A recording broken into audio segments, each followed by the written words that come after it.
प्यारे दोस्तों, आज हम आपको एक ऐसा दिलचस्प वाकया सुनाएंगे जिसे सुनकर आपका दिल खुश हो जाएगा।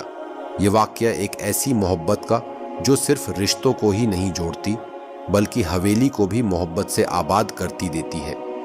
इस वाकये में हवेली पर अज़ाब आता है।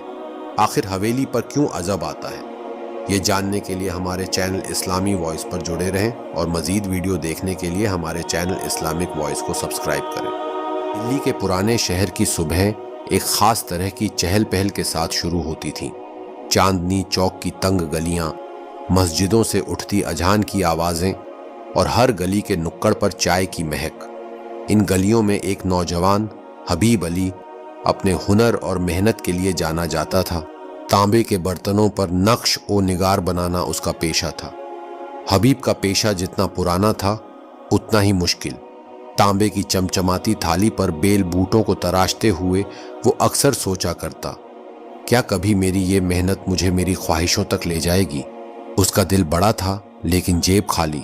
मेहनत की कमाई से बमुश्किल गुजारा होता। हबीब अक्सर एक छोटी सी चाय की दुकान पर बैठा करता जहां मोहल्ले के कई लोग आते जाते रहते। वहां उसकी दोस्ती चाय वाले असलम और एक बुजुर्ग उस्ताद करीम से थी। असलम हंसी मजाक का शौकीन था और अक्सर कहता, हबीब तू इतना भी ख्वाब मत देख कि पूरा आसमान तेरा हो जाए।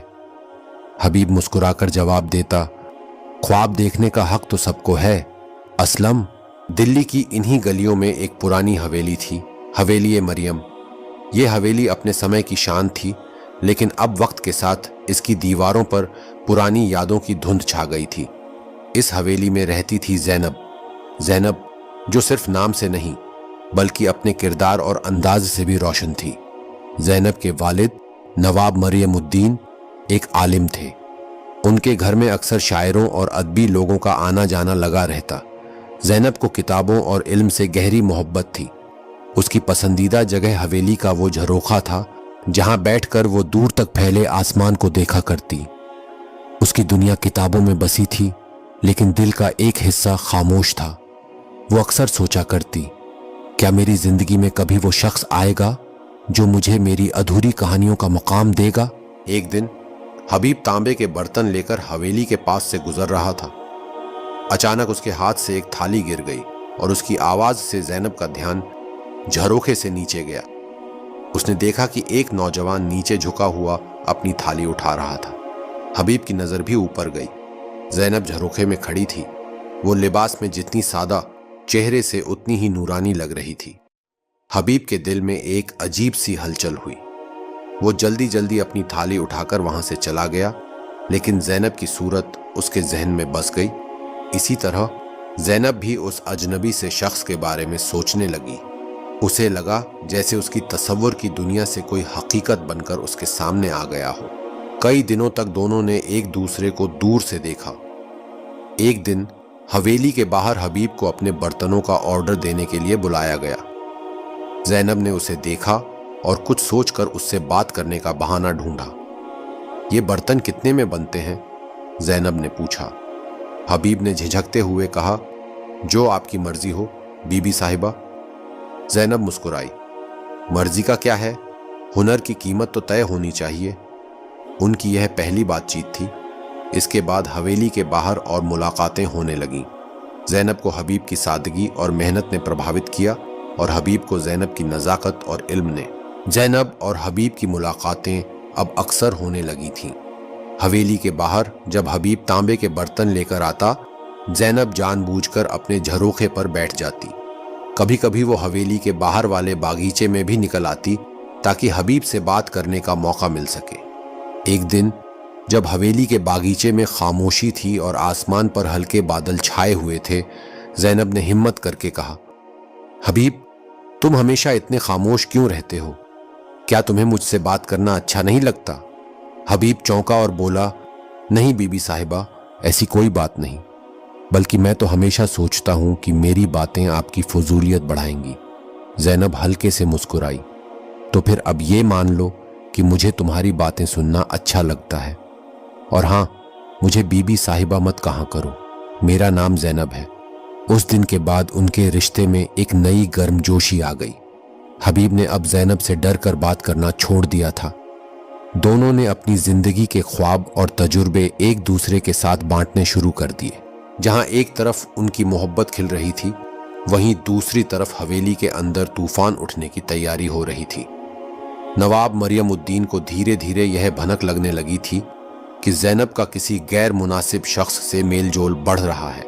एक शाम जब ज़ैनब बागीचे में बैठी थी, नवाब साहब वहां आ गए।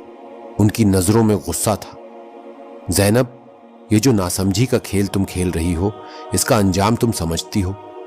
ज़ैनब ने झिझकते हुए कहा, अब्बा हुजूर, अगर यह मोहब्बत नासमझी है तो मुझे इसे समझदारी में बदलने का मौका दें। हबीब एक ईमानदार और मेहनती इंसान है। नवाब साहब की आवाज तेज हो गई। ज़ैनब, ये हवेली, ये खानदान, ये इज्जत, क्या तुम इन्हें भूल गई हो? वह शख्स तुम्हारे काबिल नहीं है। ज़ैनब की आंखों में आंसू थे, लेकिन उसने अपने जज्बात छिपाए। उसने सोचा, अगर मेरी मोहब्बत सच्ची है तो इसे आजमाइशों से गुजरना होगा। नवाब साहब ने ज़ैनब की आज़ादी पर पाबंदी लगा दी। अब वह हवेली से बाहर नहीं निकल सकती थी। हबीब को भी सख्त हिदायत दी गई कि वह हवेली के आसपास न आए। हबीब के लिए यह जुदाई किसी सज़ा से कम नहीं थी। उसने कई दिन तड़पते हुए बिताए, अपने काम में मन लगाने की कोशिश की, लेकिन हर तांबे के बर्तन पर उसे ज़ैनब का चेहरा दिखता।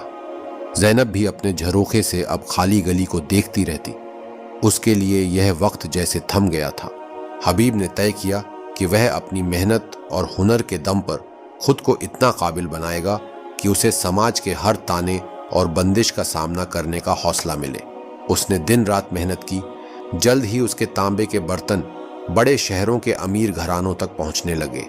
उसकी बनाई हुई थालियां और सुराहियां मशहूर हो गईं। उसका नाम न सिर्फ दिल्ली बल्कि आसपास के शहरों में भी फैल गया। एक दिन दिल्ली के मशहूर व्यापारी, जिनके यहाँ हबीब के बर्तन बिकते थे, ने उसे अपने घर पर बुलाया। व्यापारी ने कहा, हबीब, तुम्हारे हुनर की कीमत सिर्फ कुछ सिक्के नहीं हो सकते।